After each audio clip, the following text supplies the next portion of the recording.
ಕರ್ನಾಟಕ ರಾಜ್ಯ ರಾಜಕೀಯದಲ್ಲಿ ಎಲ್ಲವೂ ಓಪನ್ ಸೀಕ್ರೆಟ್. ಕಣ್ಣಿಗೆ ಕಾಣ್ತಾ ಇರುತ್ತೆ, ಆದ್ರೆ ಯಾರು ಹೇಳಲ್ಲ.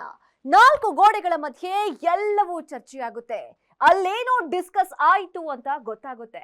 ಆದ್ರೆ ಹೊರಗಡೆ ಬಂದಂತಹ ನಾಯಕರು ಬಾಯ್ ಬಿಡಲ್ಲ. ಯಾವ ವಿಷಯ ಡಿಸ್ಕಸ್ ಆಯ್ತು ಅನ್ನೋದು ಗೊತ್ತು, ಆದ್ರೆ ಡಿಸಿಷನ್ ಏನಾಯ್ತು ಅನ್ನೋದು ಮಾತ್ರ ಗೊತ್ತಾಗಲ್ಲ. ಸದ್ಯಕ್ಕೆ ಗುಟ್ಟುಗಳಿರೋದು ಮೂರು ಕಡೆ. Number 1 Siddaramaiah, number 2 DK Shivakumar, number 3 Delhi high command. ಇವರ ನಡುವೆ ನಡೀತಾ ಇರೋ ಸತ್ಯ ಏನು? ರಾಜಕೀಯದಲ್ಲಿ ಆಟ ಮುಗಿಯೋ ಹಂತಕ್ಕೆ ಬಂದಿಲ್ಲ, ಇದೇನು ಜಸ್ಟ್ ಆರಂಭ.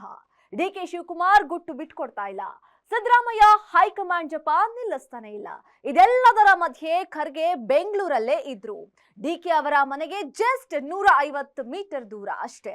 ಆದ್ರೆ ಖರ್ಗೆ ಅವರಿದ್ದ 4 ದಿನಗಳಲ್ಲಿ ಒಂದ್ಸಲಾನು ಹೋಗಿ ಮಾತಾಡ್ಲಿಲ್ಲ. ಆದ್ರೆ ಇನ್ನೇನು ದೆಹಲಿಗೆ ಹೊರಟ್ರು ಅಂದ ಕೂಡಲೇ ಚಕ್ ಅಂತ ಹೋಗಿ ಕಾರ್ನಲ್ಲಿ ಹತ್ಕೊಂಡ್ರು. ಸದಾಶಿವನಗರ ಟು ಕೆಂಪೇಗೌಡ ಏರ್ಪೋರ್ಟ್ ಜರ್ನಿಯಲ್ಲಿ ಇಬ್ಬರೇ ಮಾತಾಡ್ಕೋತಾ ಹೋದ್ರು. ಸೆನ್ಸೇಷನ್ ಶುರುವಾಗಿದ್ದು ಅಲ್ಲಿಂದ.